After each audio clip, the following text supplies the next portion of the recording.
Berarti masuk semua? Siapa yang nggak masuk hari ini? Bentar, Kayla. Tanya. Siapa lagi? Kayla, Tanya. Udah, oke. Dua orang saja ya.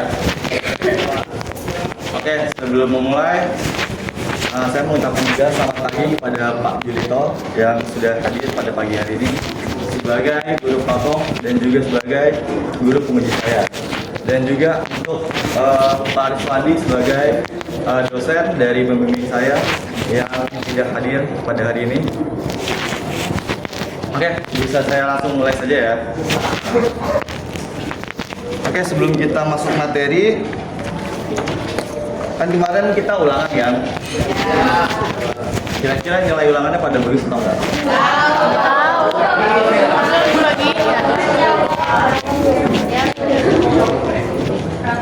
Oke. Kan kita kan dari kemarin kan udah mempelajari tentang apa kemarin? Materi kemarin apa?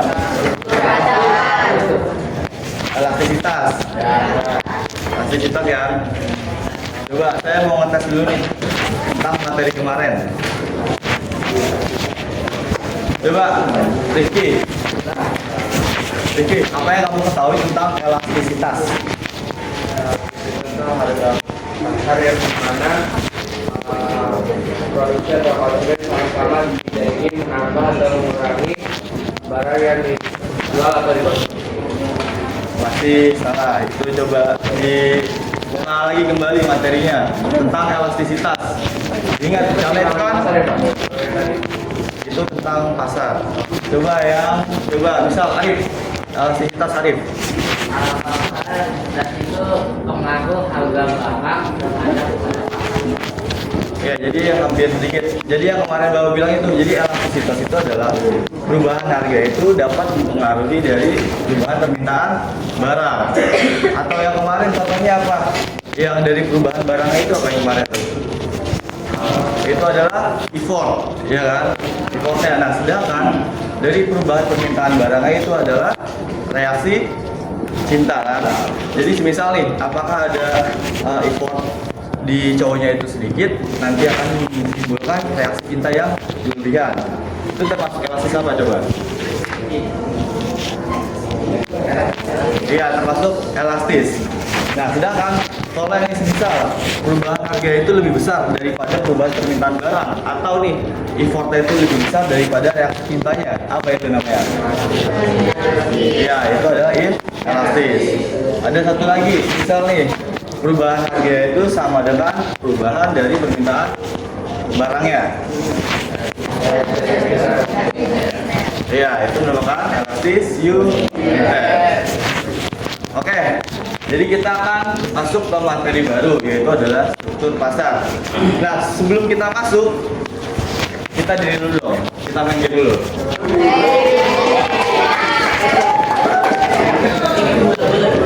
Ayo, diri dulu.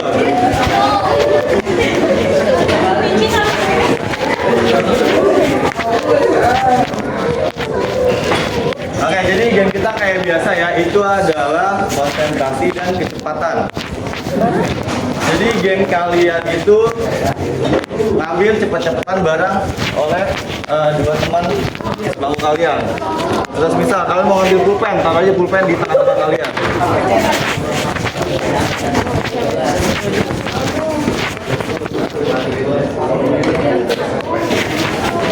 Aksi kamu kasihan banget. Ada yang sendiri nggak? Temenin aksi. Bertiga aja. Oh ya, ada bertiga nggak apa-apa. Oke, intinya itu adalah kalau saya bilang sakit, pegang perutnya sakit. Udah sakit. Kalau saya bilang sikut, kalian pegang sikut. Nah, kalau saya bilang sikat, kalian ambil pulpen yang sebentar. Sikat. Oke, jadi di sini kita memainkan 3 ronde ya. Oke, 3 ronde. Oke, udah pada ngerti semuanya? Oke, bisa kita mulai ya. Oke, dengarkan baik-baik. Sakit. Pegang perutnya semuanya. Sikut. Sakit. Sikut. Sikut. Sakit. Jauhin dong, jangan deket-deket. Sakit. Sakit. Sikut. Sabar.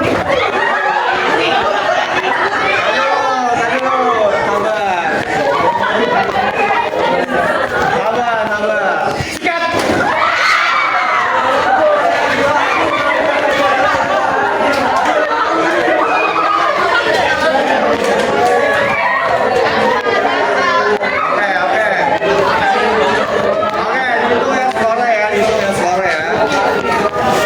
Hitung skornya. Oke, kita main 3 ronde.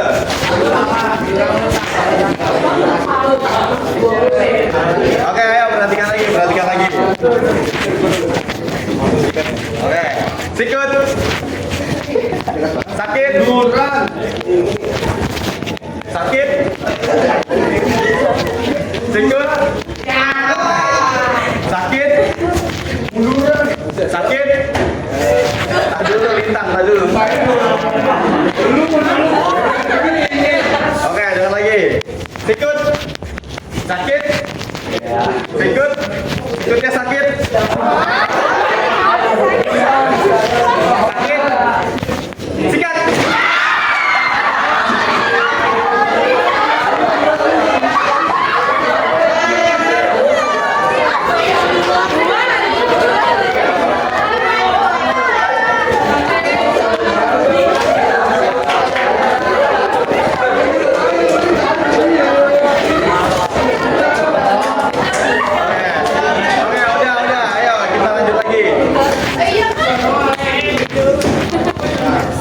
Ayo, ronde terakhir ya.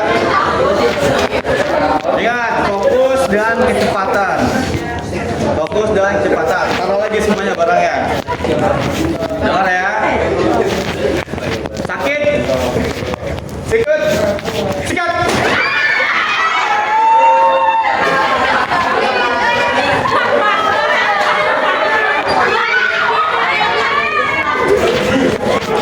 Oke, coba. Yang menang boleh duduk coba yang menang.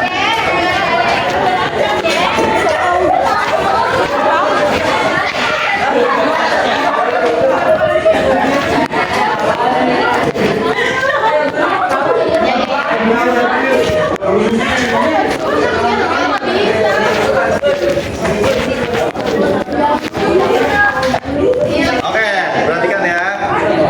Nih, jadi nih contoh orang-orang yang pagi ini masih belum fokus dan belum. Itu kenapa duduk dua-duanya?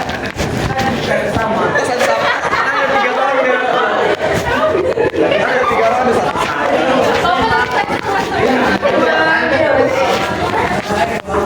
Oke, saya mau tanya lagi nih tentang materi permintaan dan penawaran. Coba Lintang, coba kasih kamu bunyi hukum dari permintaan. Ya.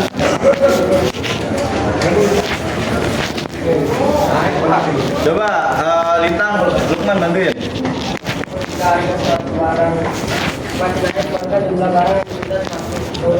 Ya, jadi ketika suatu harga barang naik, maka permintaan barangnya akan turun. Atau sebaliknya gimana Lintang? Ketika suatu harga barang itu turun, maka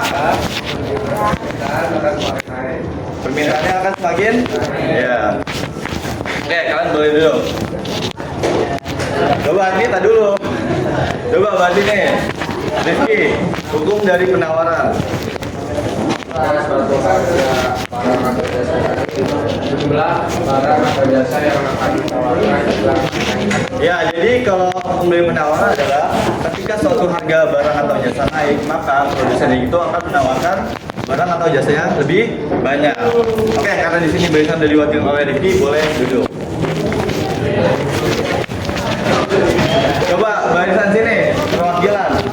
Coba kasih tahu mencari rumus dari fungsi permintaan. Apa rumusnya? kita udah sering bahas di LKPD dan di ulangan juga ada. Coba. I min Q1 per I2 Q1 sama dengan V min V1 per V2 min V1. Oke, boleh duduk. Coba nih, yang lain nih, boleh nih. Coba kasih tahu pengertian dari harga keseimbangan.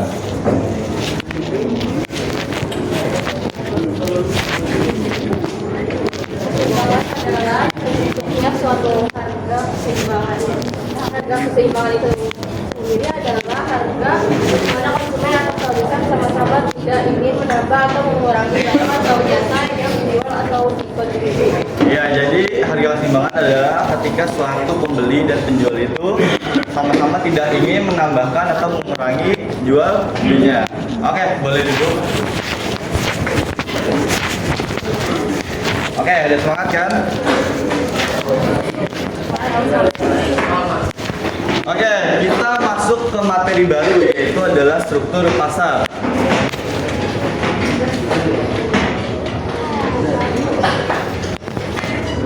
Nah, jadi sebelum itu Bapak mau ngasih tahu nih.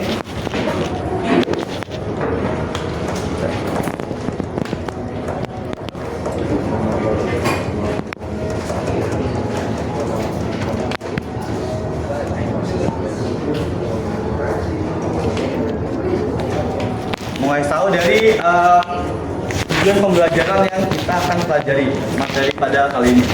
Nah, yang pertama ini saya itu akan menjelaskan pengertian pasar dan struktur pasar dengan tepat berdasarkan konsep dari ekonomi. Nah, yang kedua itu kita dapat mengidentifikasi dan membedakan jenis-jenis struktur pasar, yaitu pasar persaingan sempurna, pasar persaingan tidak sempurna seperti monopoli, monopolistik, oligopoli, dan monopsoni. Nah, yang ketiga itu kita bakal menganalisis nih karakteristik masing-masing struktur pasar serta pengaruhnya terhadap harga, produksi, dan kesejahteraan masyarakat. Nah, yang terakhir itu menumbuhkan kesadaran pentingnya persaingan usaha yang sehat dan etika dalam kegiatan ekonomi. Dan juga nih terakhir, nanti Bapak akan mau ngasih LKPD ke kalian. Nanti LKPD itu dibagikan ke kelompok. Nah, nanti kelompok kalian itu bakal mempresentasikan masing-masing hasil diskusinya di bagian akhir. Oke, sebelum masuk materi, Bapak ada video nih untuk kalian pelajari. Nah, jadi setelah kalian nonton, nanti Bapak juga akan tes kalian juga nih tentang materi yang Bapak berikan dari video ini.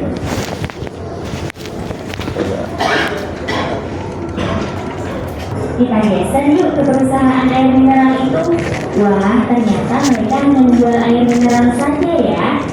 Oh iya, aku ingat. Tidak hanya perusahaan ini saja yang menjual air mineral, tapi ada yang lain juga. Nah, kalau ciri seperti ini, kamu bisa menyebutnya dengan pasar oligopoli. Berbeda dengan pasar monopoli tadi, pasar oligopoli ini dikuasai oleh beberapa perusahaan. Namun, jumlah barang yang ditawarkan tetaplah homogen atau satu jenis saja. Kamu lihat berbagai motor di roller itu, sejenis kan? Tapi ternyata motor itu satu sama lainnya berbeda merek loh. Nah, ini bisa kamu sebut dengan pasar monopolitis, di mana beberapa produsen dengan jenis barang yang serupa, namun karakteristiknya berbeda-beda. Produsen juga mempunyai kemampuan untuk memengaruhi harga pasar, tapi tidak terlalu besar dibandingkan dengan pasar monopoli dan oligopoli. Gimana? Kamu sudah paham kan ya? Oke deh, kalau gitu sampai jumpa di pembelajaran asyik lainnya. Dah.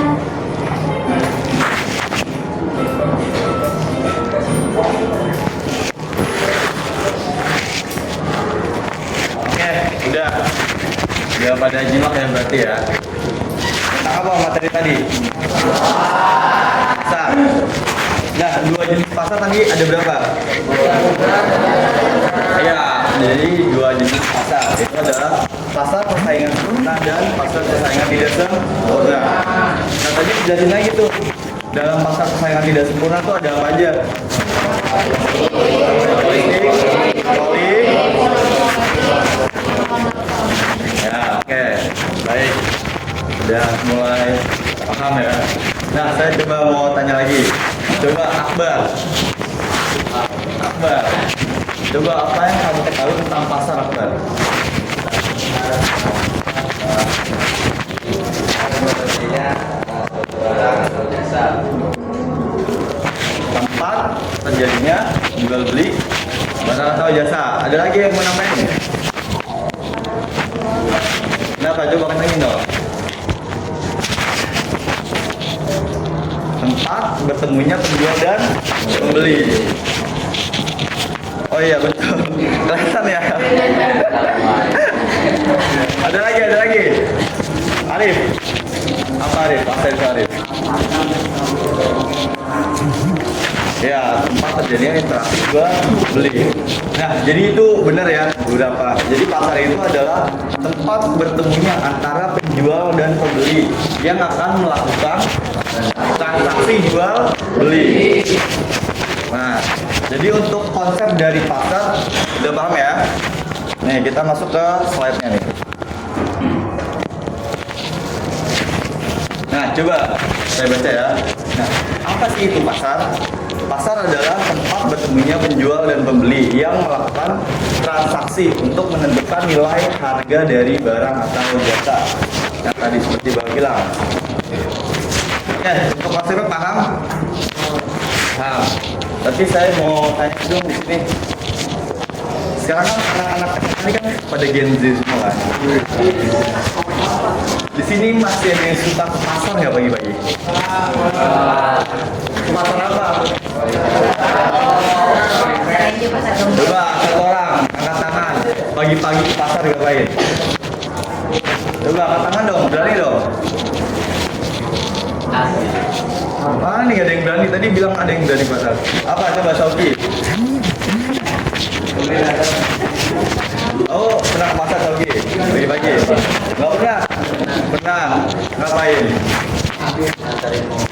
Nanti mau belanja. Kalau yang suka nih, anak-anak belanja di pasar ada nggak? Berarti anak zaman sekarang nggak suka nih belanja di pasar? Belum waktunya. Tapi kalau pasar online pernah? Sering. Nah, jadi kayak kita nih di e-commerce itu kayak Tokopedia, Shopee, dan sebagainya, itu juga termasuk pasar. Namun itu adalah pasar online. Nah, kalau kalian sering beli kan, yang kalian sering beli itu apa barangnya?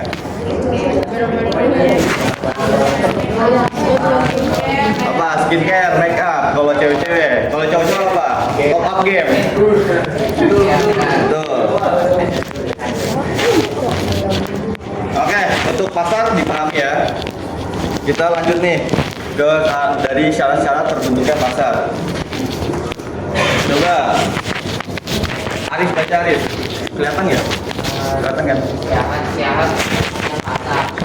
Pertama ada penjual dan pembeli. Kedua ada barang jasa yang dijual belikan. Ketiga ada kesepakatan penjual dan juga pembeli.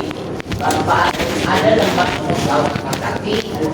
Kelima ada prosesnya interaksi antara penjual dan juga pembeli. Dan yang terakhir ada mekanisme harga dalam. Nah, jadi ini adalah syarat-syarat dari terbentuknya pasar. Nah, jadi kalau ada suatu tempat yang ada karakteristiknya seperti ini, itu bisa dinamakan dengan pasar. Nah, yang pertama apa? Yang pertama itu udah pasti kan, ada penjual dan pembelinya. Iya kan? Kalau ada penjual dan pembelinya, apa yang mau dijual? Terus ada barang atau jasa yang diperjualbelikan. Oke, sepakat nggak? Sepakat. Nah, terus juga nih, tiga, ada kesepakatan antara penjual dan pembeli. Ya kan, kalau kalian mau belanja atau enggak di sesuatu ada kesepakatan kan. Kalau kalian juga kalau misalnya mau check out barang, itu kan pasti ada apa penjelasan dulu kan, apakah kalian benar-benar mau check out atau enggak. Nah, itu adalah kesepakatannya. Oke. Nah, yang keempat itu ada tempat untuk melakukan transaksi. Oke, jadi ada 4 pasarnya ataupun juga ada aplikasinya. Yang kelima itu adalah proses interaksi antara penjual dan pembeli, dan juga ada mekanisme harga. Jadi misal mekanisme harga itu penjual ngasih harga itu segini dan si pembeli juga bisa menawarkan harganya. Oke, untuk syarat-syaratnya bisa dipahami semuanya. Paham ya? Pokoknya nanti setelah kita selesai materi, Bapak mau tanya lagi ke saya. Nah, tadi yang sesuai dengan video juga ya, ini merupakan jenis-jenis dari struktur pasar. Itu dibagi menjadi 2, pasar persaingan sempurna dan pasar persaingan tidak sempurna. Nah, namun dalam pasar persaingan tidak sempurna ini itu ada ciri-cirinya lagi atau ada jenis-jenisnya lagi. Yang pertama itu ada pasar monopoli, pasar oligopoli, pasar monopolistik, dan juga pasar monopsoni. Oke. Nah, coba Pramudia baca. Bagus. Pasar persaingan sempurna. Pasar persaingan sempurna merupakan suatu pasar di mana jumlah penjual dan pembeli sangat banyak dan produksi yang ditawarkan sedikit. Atau barang yang dijual pada pasar ini adalah gandum, kentang dan sebagainya. Ya, jadi pasar persaingan sempurna itu adalah ciri-ciri pertama itu adalah penjual dan pembelinya itu sangat banyak. Nah, produk yang ditawarkan itu adalah sejenis atau apa kemarin? Homogen. Iya. Contoh barangnya itu adalah jeruk, gandum, kentang, dan sebagainya. Kira-kira di pasar-pasar biasa itu pasar persaingan sempurna itu ada atau enggak? Ada. Contohnya gimana coba? Pasar tradisional. Misalkan kalian masuk di pintu pertama ada yang jual buah-buahan semua kan. Terus masuk lagi ke dalam, ada lagi yang jual apa?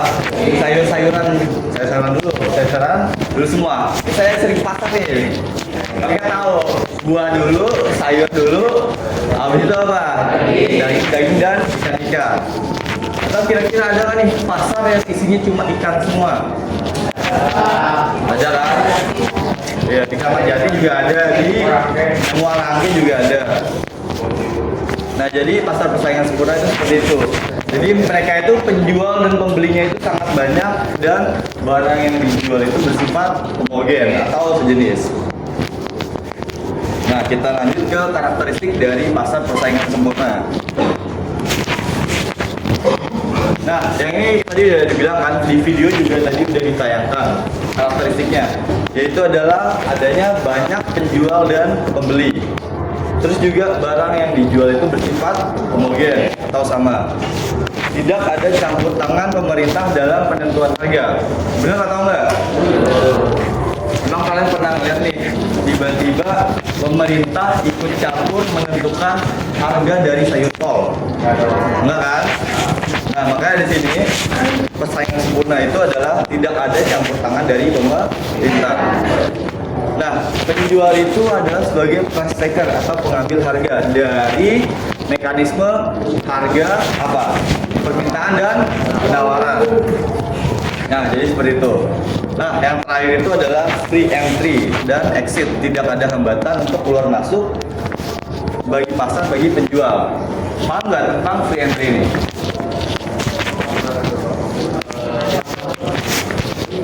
Gimana?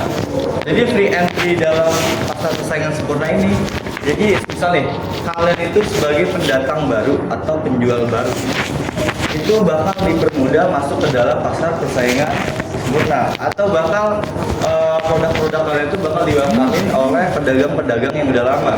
Dan juga misal kalian untuk keluar itu juga mudah, tidak akan dipersulit. Nah, jadi saya kasih contohnya aja. Misal kalau dalam pasar persaingan sempurna itu, tidak sempurna itu, biasanya free entry-nya itu rada sulit.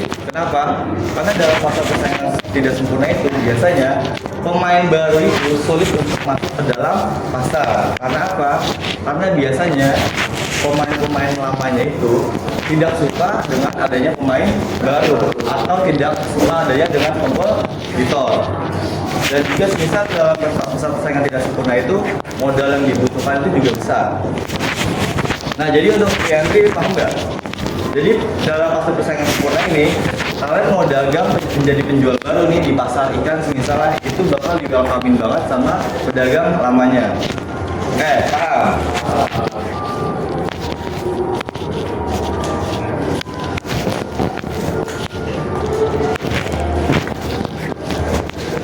Oke, selanjutnya coba Dayana baca. Pasar persaingan tidak sempurna. Sebenarnya dari pasar persaingan sempurna, pasar persaingan tidak sempurna merupakan jenis pasar yang hanya memiliki penjual terbatas, tetapi pembelinya sangat banyak. Barang atau jasa yang terdapat dalam pasar ini heterogen karena jumlah penjualnya terbatas. Maka penjualan menjadi pihak yang menentukan harga atau price maker. Oke, tadi kan udah dibaca nih. Tadi perbedaan yang sangat kelihatan itu apa? Antara perbedaan dari pasar persaingan sempurna dan pasar persaingan tidak sempurna. Apa? Penjualnya. Kalau tadi pasar persaingan sempurna penjualnya apa? Banyak. Kalau pasar persaingan tidak sempurna apa? Sedikit atau terbatas. Terus apa lagi yang beda? Apa? Coba satu orang dong. Ayo coba satu orang. Bersuara coba satu orang. Satu lagi. Satu orang. Coba Arif, apa?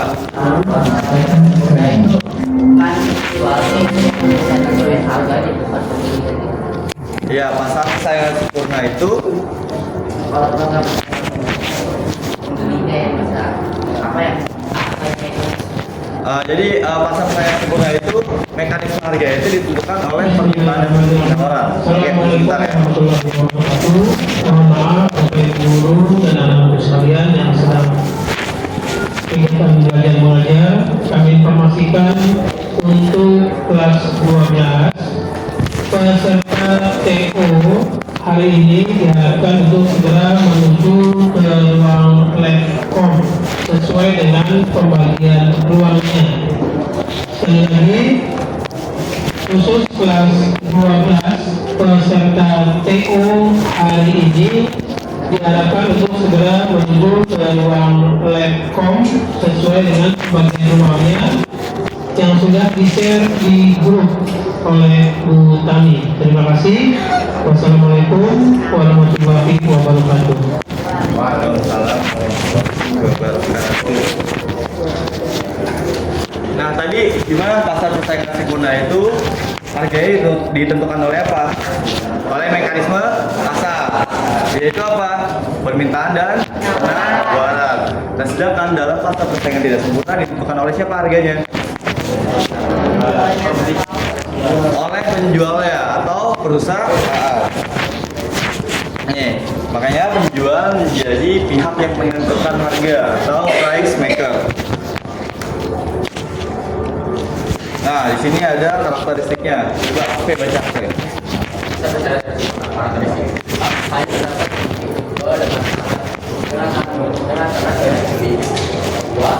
Harga ditentukan oleh penjual karena tidak ada unsur monopoli sehingga interaksi ekonomi atau sistem pemerintahan dan penawaran kurang berperan dalam pembentukan harga. Ketiga, produsen atau penjual baru sulit masuk ke dalam pasar. Keempat, terakhir, barang dan jasa yang ditawarkan bervariasi, tetapi akan sulit untuk mencari barang. Oke, iya, jadi ini adalah karakteristik dari pasar persaingan tidak sempurna. Dan yang pertama, tadi sesuai ya, hanya ada terdapat sedikit penjual, tapi pembelinya itu sangat banyak. Nah, yang kedua itu harga ditentukan oleh penjual karena ada unsur monopoli sehingga interaksi ekonomi atau jumlah permintaan dan penawaran itu kurang berperan dalam pasar ini. Nah, yang ketiga itu adalah seperti Mbak bilang tadi, kan kalau pasar persaingan sempurna itu free entry-nya itu gampang kan. Nah, sedangkan kalau pasar persaingan tidak sempurna ini adalah free entry-nya itu sulit. Jadi produsen atau penjual baru itu sulit masuk ke dalam pasar. Oke. Nah, yang keempat itu adalah barang dan jasa yang ditawarkan itu bervariasi, tetapi akan sulit untuk mencari barang penggantinya atau barang substitusinya. Kalau tadi apa barang dari pasar persaingan sempurna? Iya, homogen atau sejenis. Nah, jadi ini adalah karakteristik dari pasar persaingan tidak sempurna. Nah, selanjutnya kita bakal masuk nih. Dalam pasar-pasar persaingan tidak sempurna itu ada beberapa jenis. Nih, yang pertama pertama itu ada pasar monopoli. Coba Novia baca, Novia. Monopoli sendiri terdiri dari kata mono yang artinya satu dan poli yang artinya dua. Sesuai namanya, pasar ini hanya ada satu penjual berlaku sebagai penentu harga. Karena tidak ada yang memiliki dan barang yang tidak memiliki barang tersebut. Contohnya PPLN, PTAM, PTKI, Pertamina dan lain-lain. Nah, oke, kalau mungkin menurut saya pasar monopoli ini sering kalian lihat ya, itu kayak Pertamina, PLN, dan PDAM. Nah, jadi kalian udah sering lihat nih, tapi kalian tuh nggak tahu apa sih itu pasar monopoli. Nah, jadi pasar monopoli itu adalah terdiri dari dua suku kata. Yang pertama itu adalah mono, dan satu lagi itu adalah poli. Yaitu mono itu yang artinya adalah satu, poli adalah penjual. Jadi di sini dalam pasar monopoli ini hanya ada satu penjual dan pembelinya itu sangat banyak. Sesuai nggak dengan karakteristik dari pasar persaingan tidak sempurna? Sesuai ya. Nah, karena di sini cuma satu penjual ya, maka penentu harga itu ditentukan oleh siapa? Oleh penjual atau perusahaan. Nah, contohnya itu adalah seperti ini, ada PLN, PDAM, PTKI, Pertamina, dan sebagainya. Nah, kita lanjut nih ke karakteristiknya. Nah, karakteristiknya itu cuma ada, yang pertama nih, hanya ada satu penjual atau satu produsen. Nah, yang kedua itu tidak ada barang substitusi terdekat. Nah, contohnya kan tadi apa? Contoh dari perusahaannya, Pertamina. Substitusi itu adalah kan barang pengganti kan? Kayak misal nih, kalian cowok-cowok yang suka jalan-jalan naik motor. Kalian selain beli bensin di Pertamina itu sekarang bisa beli di mana?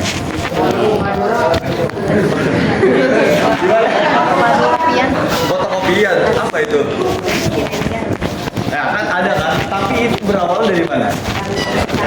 Awalnya juga dari Pertamina kan?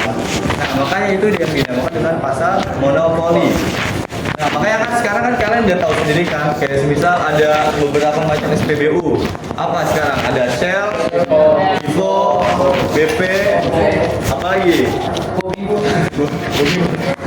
Nah, itu sekarang tuh bensinnya itu udah pada kosong kan? Karena itu sekarang mereka itu dimonopoli besar-besaran oleh Pertamina.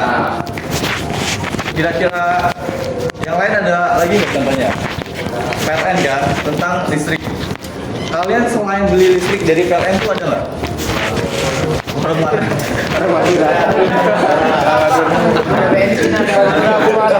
Bensin ada. Nah, tapi itu kan awalnya juga mereka juga ujung-ujungnya belinya kemana? PLN. Nah, itu mereka itu nggak ada barang substitusinya yang terdekat.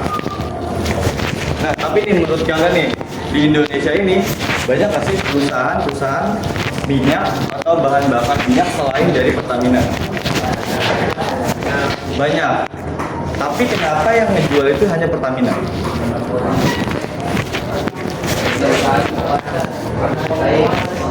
Kenapa coba?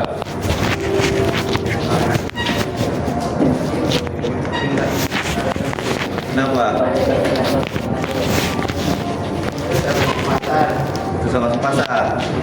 Ya mungkin juga karena regulasi. Nah, jadi di Indonesia tuh banyak, ada banyak malah. Itu ada perusahaan-perusahaan bahan bakar minyak atau perusahaan-perusahaan minyak bumi. Nah, mereka itu belum bisa atau tidak bisa menjualkan atau mendistribusikan minyak-minyak mereka itu secara langsung kepada masyarakat. Nah, jadi mereka itu nggak bisa langsung menjual. Jadi mereka itu harus menyetorkan dulu kepada Pertamina. Nah, baru Pertamina itu bisa mendistribusikan atau menjual kepada masyarakat. Ya, jadi seperti itu. Di PLN juga sama. Di Indonesia itu perusahaan tenaga listrik itu sangat banyak. Namun mereka itu tidak bisa menjual langsung atau mendistribusikannya. Jadi mereka mau nggak mau itu kalau dulu ke PLN, baru PLN bisa mendistribusikan atau menjualnya kepada masyarakat. Oke, paham tentang monopoli ini? Nah, terus juga bagi perusahaan lain sulit untuk bisa masuk ke pasar. Iya kan? Selain PLN, kira-kira ada perusahaan lain nggak yang bisa masuk ke pasar? Selain Pertamina ada nggak? Nggak ada kan? Kayak misal nih, yang udah lama, Shell, Vivo, dan BP, itu aja mereka yang udah lama, itu bakal dipersulit untuk bisa masuk ke pasar kan, oleh penguasa dari pasar monopoli. Nah, yang keempat itu adalah produsen bebas menentukan harga. Karena cuma ada satu penjual, jadi dia tuh bisa menentukan harganya sendiri. Kayak Pertamina, mereka menetapkan harga Pertalite itu berapa? 10.000 per liter. Dan juga untuk listrik. Sini berapa harga listrik? Berapa? Ada yang tahu nggak? 400. Ya, kalau saya biasanya pakai yang 1.300, itu 20.000 itu dapatnya 900 perak. Nah, selanjutnya itu bisa terjadi campur tangan pemerintah. Bener nggak? Bener kan? Karena Pertamina itu adalah bagian dari pemerintah, jadi Pertamina ini bebas menentukan harga, bisa memonopoli dari bahan bakar minyak. Yang terakhir itu adalah skala produksinya itu sangat besar. Nah, jadi benar kan, kalau misal nih pasar monopoli itu penjualnya itu satu, pembelinya itu sangat banyak. Nah, pembelinya itu semua warga di Indonesia. Kayak misal orang Sumatera, orang Sulawesi, Kalimantan, mereka beli bensin di mana? Di Pertamina kan? Nah, makanya Pertamina itu memproduksi dari bahan bakar minyaknya itu sangat besar. Dan juga PLN, kayak orang-orang yang di Jawa, Papua, Kalimantan, mereka juga beli listriknya dari mana? Dari PLN. Oke. Ada yang ingin ditanyakan untuk pasar monopoli?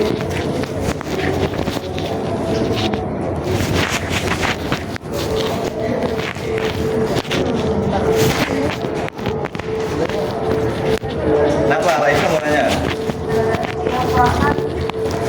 Monopoli itu jualnya bisa harga itu sendiri. Nah, itu kenapa perusahaan penjual monopoli itu bisa mereka gitu Pak? Karena tadi yang Bapak udah bilang kan, pasar monopoli itu dia itu hanya satu penjual.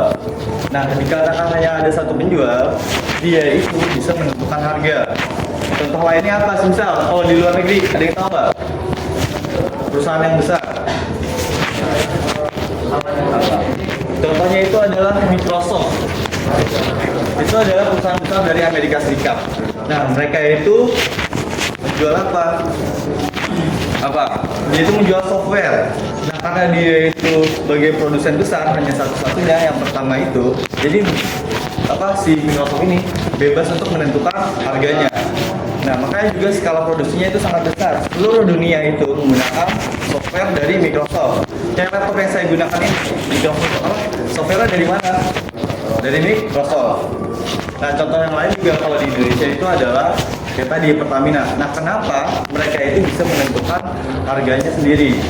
Nah, selain mereka itu jadi penjual yang sendiri, mereka itu juga dibantu oleh pemerintah dan juga regulasi.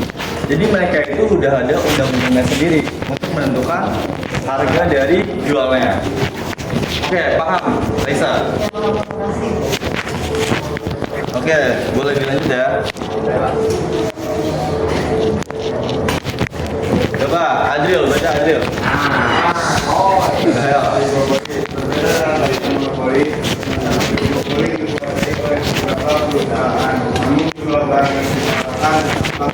Atau satu jenis saja. Pasar oligopoli biasanya dilakukan dengan supaya menahan perusahaan potensial dapat memasuki pasar. Contoh dari pasar oligopoli antara lain industri motor, industri mineral dan lain sebagainya. Oke. Kalau dalam video tadi yang masih ada yang ingat nggak? Contoh dari pasar oligopoli apa? Oke, good, masih ingat ya. Jadi contohnya itu tadi adalah air mineral. Nah, kan kalau tadi kan monopoli hanya satu penjual, ya kan? Nah, kalau di oligopoli itu adalah dikuasai oleh beberapa. Tadinya hanya satu, sekarang naik sedikit menjadi beberapa. Jadi di dalam oligopoli ini adalah ada beberapa perusahaan yang menguasai pasar. Oke. Nah, terus juga barang yang ditawarkan itu adalah homogen atau sejenis. Pasar oligopoli ini biasanya dilakukan bentuk upaya menahan. Biasanya kalau ada pasar-pasar baru gitu atau perusahaan yang potensial itu, biasanya perusahaan-perusahaan yang lama itu menahan perusahaan potensial dapat memasuki pasar. Nah, mereka itu nggak mau ada kompetitor baru. Nah, contohnya tadi apa? Air mineral. Kan di Indonesia itu udah dikuasain kan oleh beberapa perusahaan besar. Apa yang kalian tahu? Air mineral, aqua,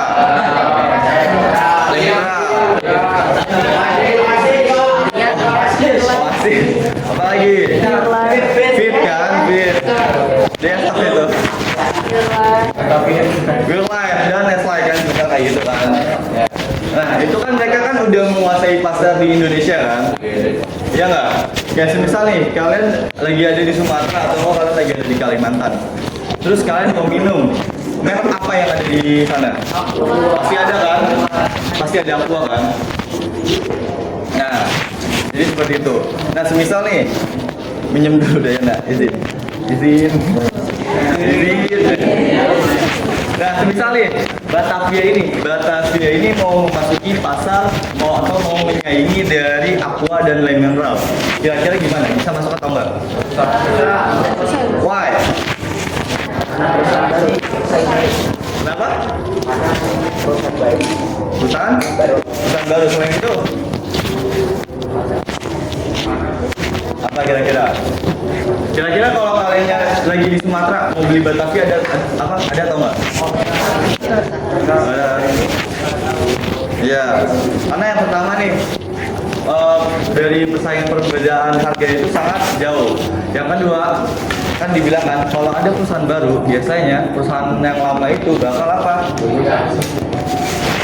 Ya, bakal menahan agar perusahaan potensial ini tidak dapat bertumbuh atau berkembang. Dan juga bisa nih, dia nih pengen benar-benar banget berkembang untuk masuk ke dalam pasar. Apa yang harus dilakukan? Inovasi dan sebagainya. Namun, apa yang paling penting itu adalah modalnya itu harus sangat besar, bener kan? Kalau untuk mau menyaingi dari aqua dan le mineral. Oke, paham untuk pasar oligopoli. Oke, kita lanjut ke apa?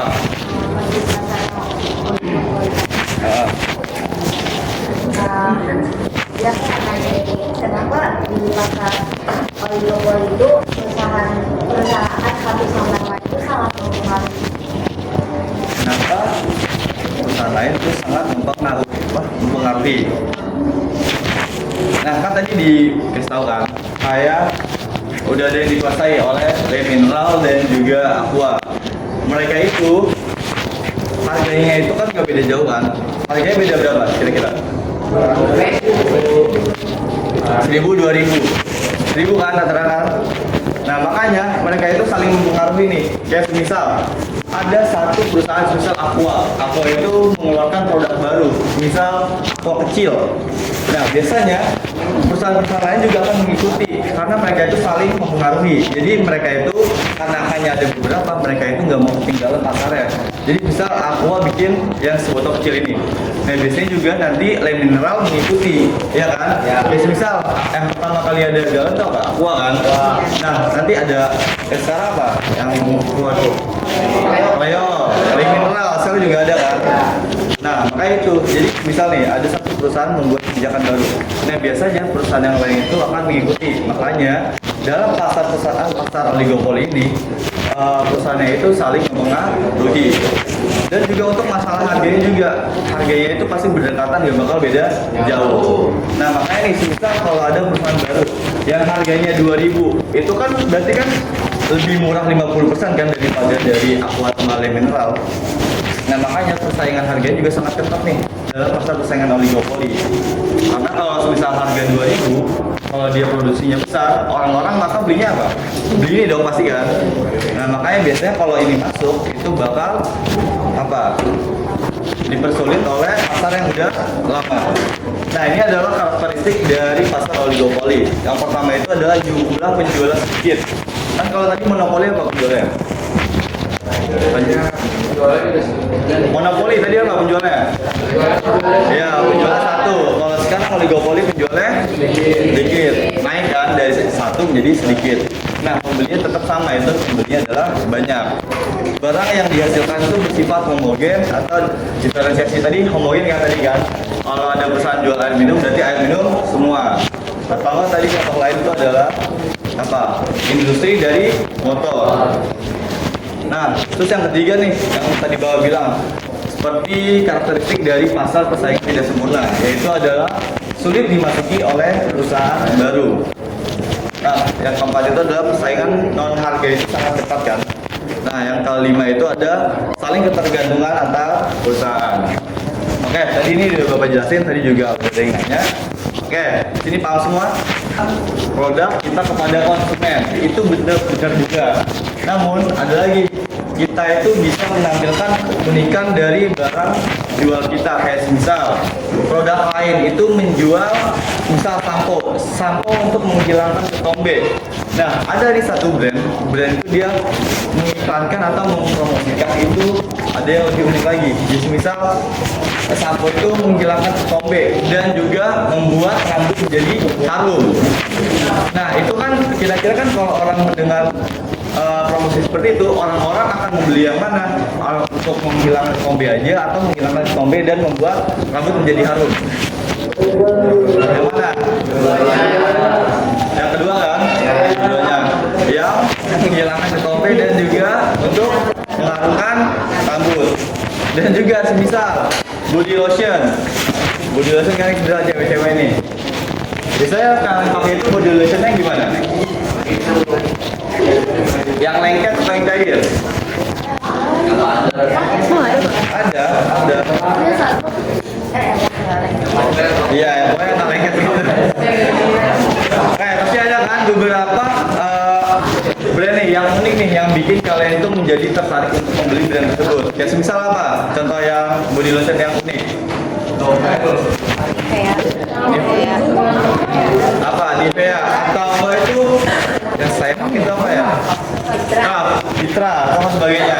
Atau enggak bisa jadi ini yang unik itu dari kemasannya yang warnanya lucu-lucu, yang ada buah-buahnya atau enggak ada gambar kartun-kartunnya. Nah makanya, itu Herbox juga tuh.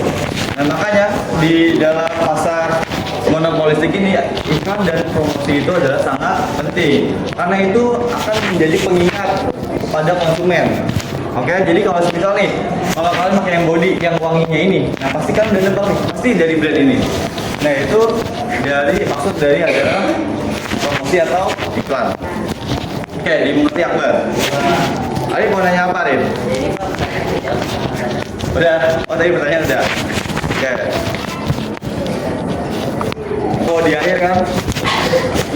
Kesimpulannya, struktur pasar menunjukkan bagaimana penjual dan pembeli berinteraksi dalam menentukan harga dan jumlah barang di pasar. Setiap jenis pasar seperti persaingan sempurna, monopoli, monopolistik, oligopoli, dan monopoli memiliki ciri serta pengaruh berbeda terhadap kegiatan ekonomi. Pemahaman tentang struktur pasar membantu kita memahami mekanisme terbentuknya harga dan pentingnya menjaga persaingan usaha yang ada dalam perekonomian. Oke, jadi materi struktur pasar kita sudah selesai ya.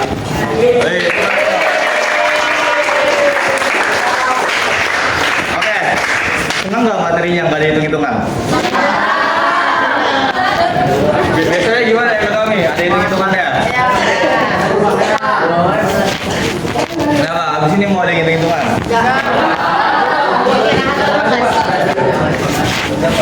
Oke, karena materinya udah selesai, coba saya mau ulang lagi dikit aja.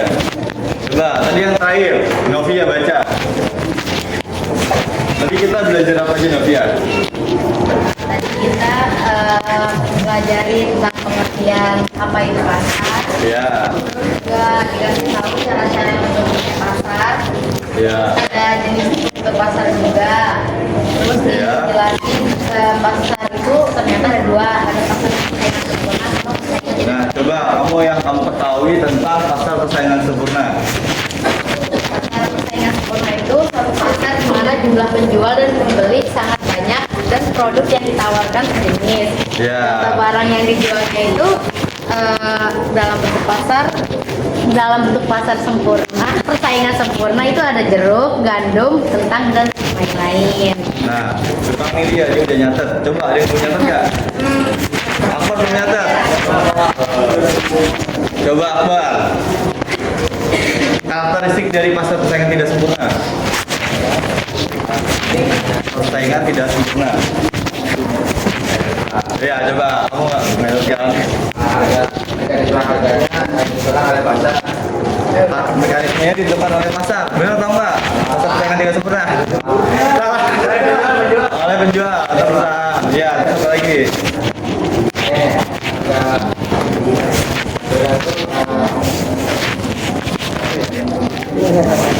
Apa coba? Apa lagi?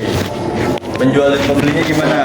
Banyak, ada yang banyak sama ada yang sedikit itu. Tapi kalau karakteristik utamanya apa? Dalam pasar persaingan tidak sempurna. Penjualnya banyak atau sedikit? Pembelinya banyak. Ya, terus apa lagi? Kalau ada perusahaan baru biasanya gimana? Ya di semuanya sedikit Pak. Ya, kalau pasar persaingan sempurna gimana? Penjual sama pembelinya sama-sama banyak. Ya, oke, coba saya tanya lagi. Aksi. Oh, udah aksi lemes banget. Sakit kamu? Sakit kamu? Oh, pilek. Coba, tadi apa yang kamu ketahui tentang pasar monopoli? Jadi di pasar monopoli itu cuma ada satu penjual dan Oke, good. Terus apa lagi kira-kira? Untuk mekanisme harga gimana? mekanisme harganya itu ditentukan oleh penjual. Oke, oleh ditentukan oleh penjual. Kira-kira ada apa lagi karakteristiknya? Barang yang dijual gimana? Bersifat apa? Iya.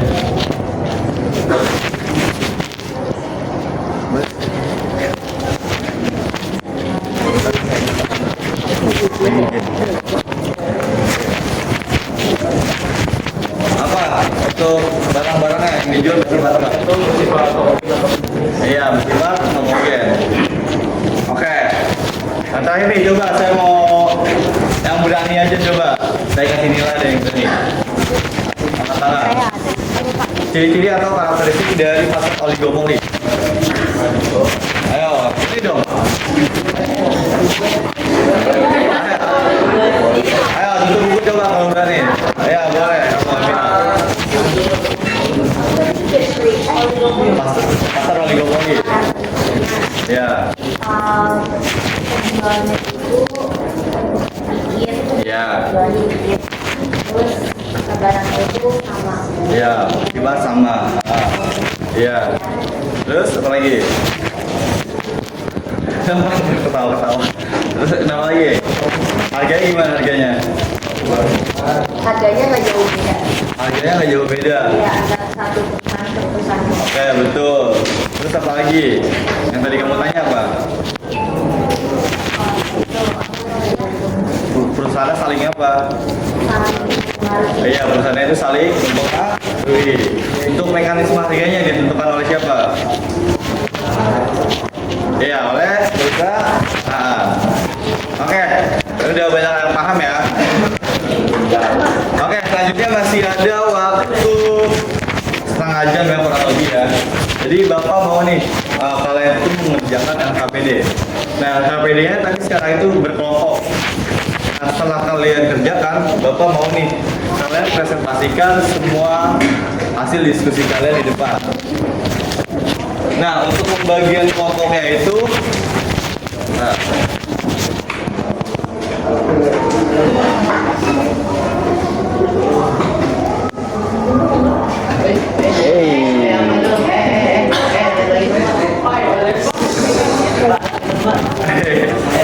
ada nilai ulangan itu.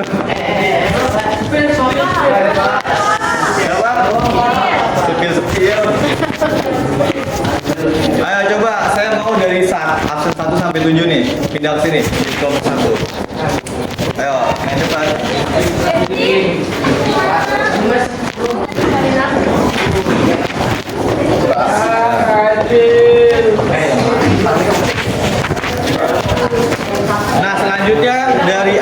absen 8 ya, sampai absen 14. Kenapa? Dilanjut. Dilanjut di belakangnya ya. Kelompoknya itu adalah 7 orang. Nah, yang terakhir itu 8 orang. Ayo lanjut di sini kelompok 3. Ya. Kelompok 3 itu dari si Hansa sampai Naila. Kamu kelompok berapa?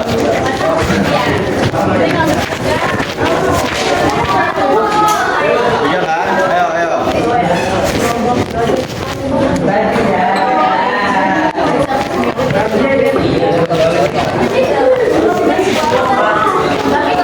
Tiga, selanjutnya 4 dilanjut belakangnya. Kalau nggak mau dilegain lagi aja.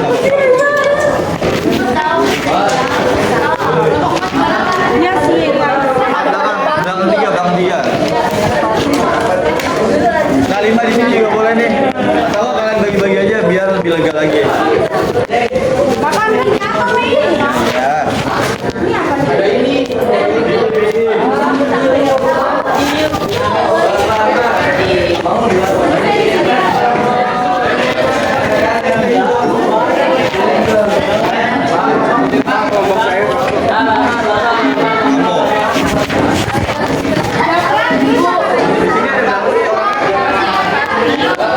Ya. Saya ngomong belakang sini nggak apa-apa.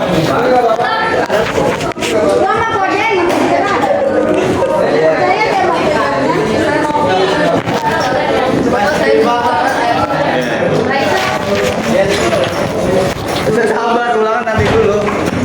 Dia izin ke toilet ya. Nah, duduk.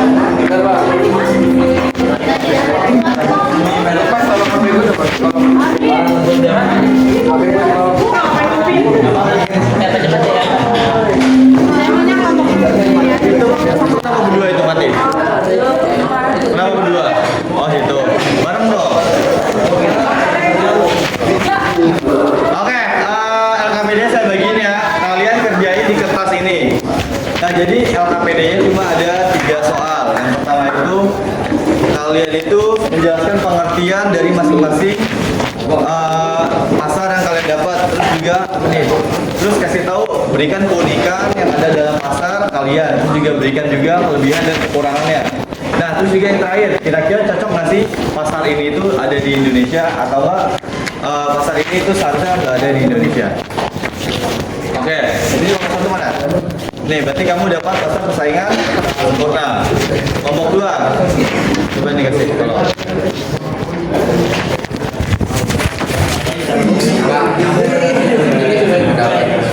Iya, nomor 3 sesuai pendapat.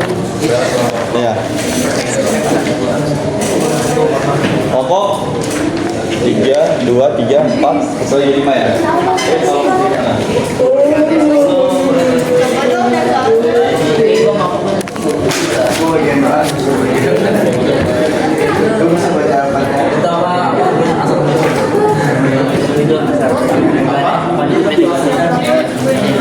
Coba ya, yang kelompok 1 mana? Angkat tangan. Ya, kamu dapat pasar persaingan sempurna. Oke, yang kedua itu mana kelompok 2? Kamu bahas tentang pasar oligopoli ya. Nah, yang ketiga, kelompok 3 mana? 3 apa 4? 3 sini kan. 3 itu pasar monopolistik. Keempat pasar monopoli, yang kelima itu pasar monopsoni. Oke? Oke, silakan dikerjakan ya. Waktunya itu adalah 15 menit.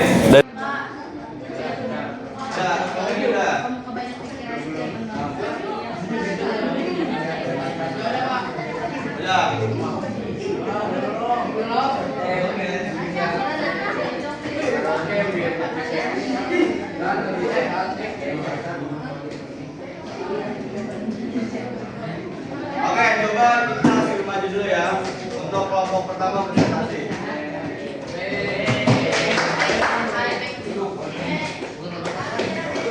Ayo.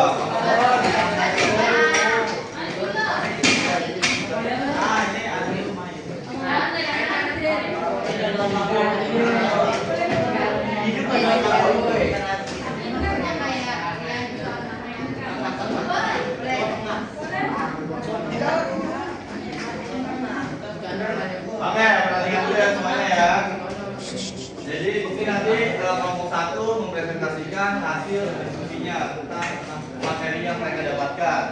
Dan nanti dari teman-teman juga boleh nanya ke kelompok 1 atau kan nanti saya, Pak Julito, Pak Karin juga boleh nanya nih. Oke, siap ya? Adil, kacor. Oke, boleh dimulai untuk kelompok 1. Assalamualaikum warahmatullahi wabarakatuh. Waalaikumsalam warahmatullahi wabarakatuh. Kami dari kelompok 1 akan menerangkan struktur pasar dan kebetulan kami mendapatkan struktur pasar berupa pasar persaingan sempurna. Pertama, kami akan menjelaskan pengertian dari pasar persaingan sempurna. Saya akan jelaskan dan teman-teman saya. Silakan.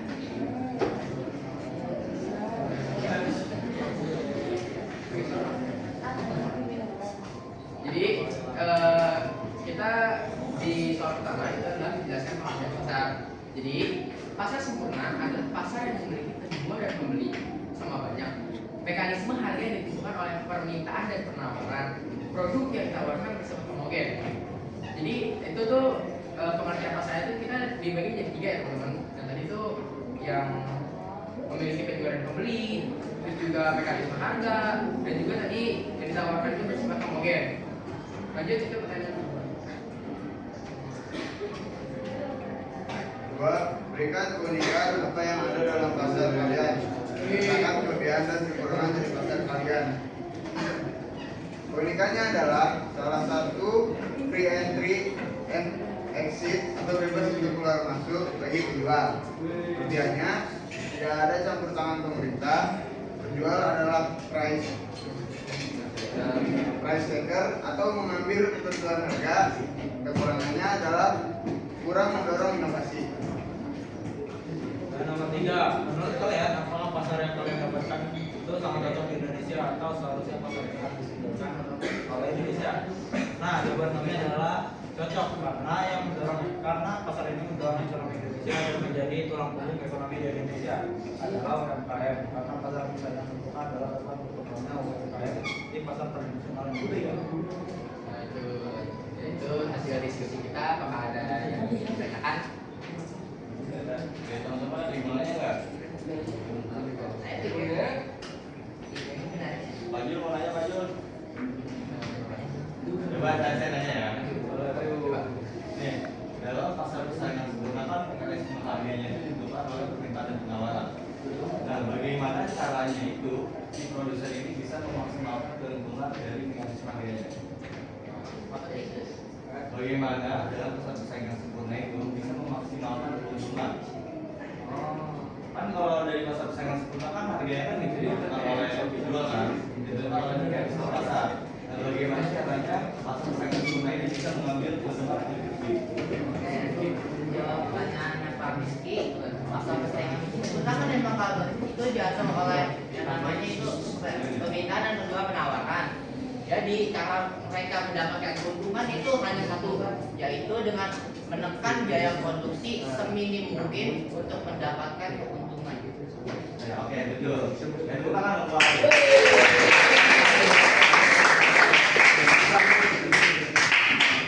Oke, boleh ditutup aja. Oke, karena berhubung pertanyaan sudah dijawab dan tidak ada yang bertanya lagi, kami kelompok 1 izin undur diri. Wassalamualaikum warahmatullahi wabarakatuh.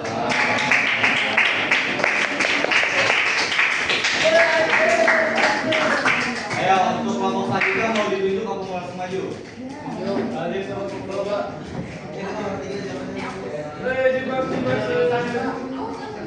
Ayo, coba.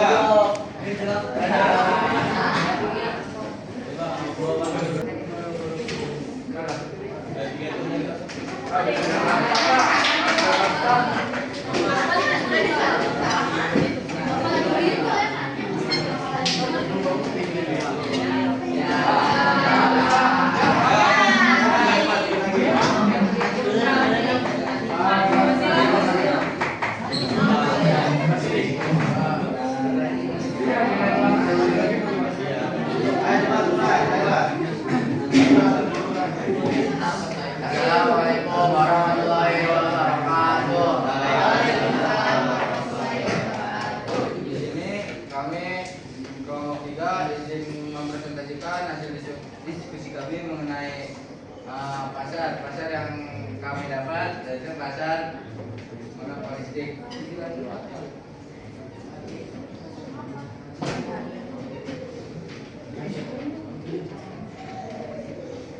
Oke, jadi ya akan menjadi itu berdasarkan pengertian mereka dari masing-masing yang didapatkan dari kelompok. Oke, satu pasar monopolistik berisi kelompok berbeda mengenai barang produk, namun solusinya berbeda. Pasar monopolistik karena itu pasar banyak perubahannya, namun mengalami sekali tidak dengan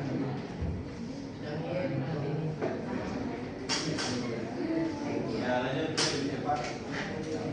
Nomor 2, berikan apa yang ada dalam pasar kalian serta katakan kelebihan dan kekurangan dari pasar kalian yang dapat.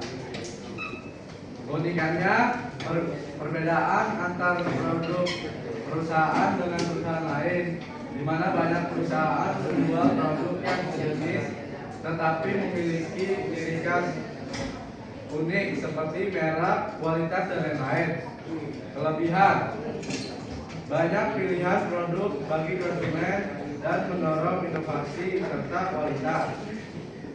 Kekurangan, satu, tingginya persaingan yang membuat produsen kecil sulit bertahan.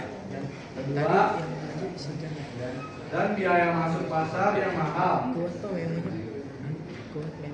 3. Menurut kalian apakah pasar yang kalian dapatkan itu sangat cocok di Indonesia atau seharusnya pasar ini harus ditinggalkan oleh Indonesia? Jawabannya, menurut kelompok kami cocok karena inovasi dan variasi produk bermacam-macam dan lebih sehat dari monopoli murni. Ya, dari kelompok kami apakah ada yang ingin Yang mananya kan? Ya, mulai lanjut. Ya, dari kelompok kami kurang lebihnya mohon maaf. Assalamualaikum warahmatullahi wabarakatuh.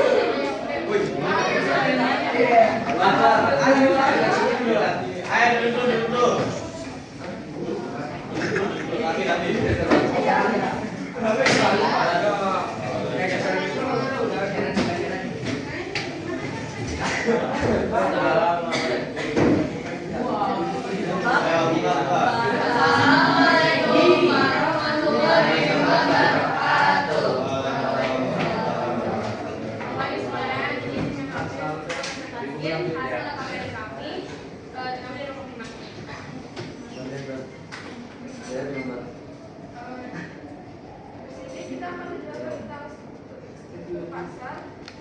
Jadi soal pertama itu menjelaskan pengertian pasar dari masing-masing yang didapatkan dari kelompok. Jawaban dari kelompok kita yaitu pasar Sony yang hanya memiliki satu pembeli utama yang terdapat banyak penjual atau produsen. Dalam pasar ini kekuatan pasar marketing power berada di tangan pembeli karena pembeli menjadi satu-satunya pihak yang dapat menentukan harga barang atau jasa. Lalu itu berikan keunikan apa yang ada dalam pasar monopoly dan serta kelebihan dan kurangnya. Kalau keunikannya itu hanya ada satu pembeli, penjualnya banyak. Lalu yang kedua itu pembeli menentukan harga. Lalu yang ketiga itu penjual memiliki daya tawar rendah.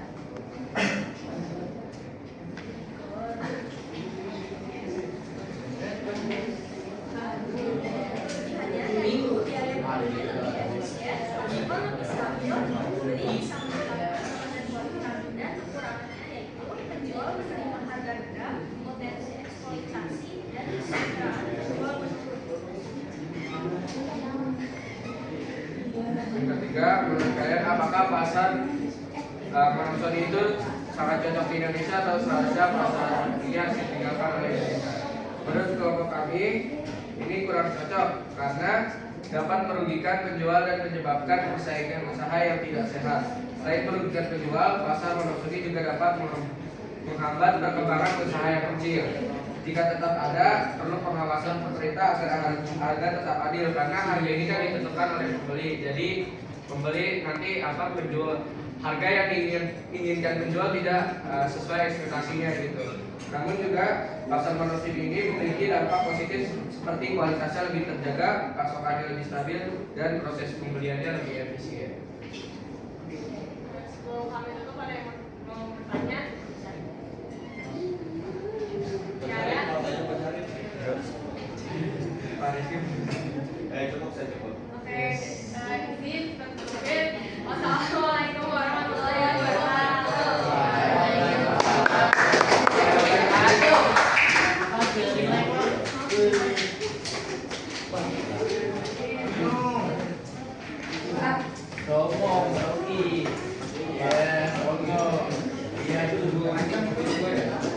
Oke, jangan di dulu ya, ini masih direkam.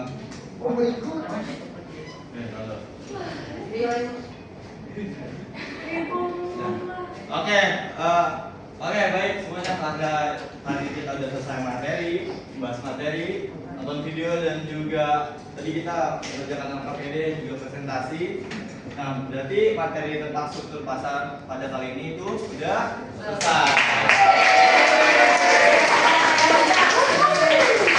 Oke, setelah itu kelas Bapak tutup untuk hari ini. Kurang lebihnya mohon maaf. Wassalamualaikum warahmatullahi wabarakatuh.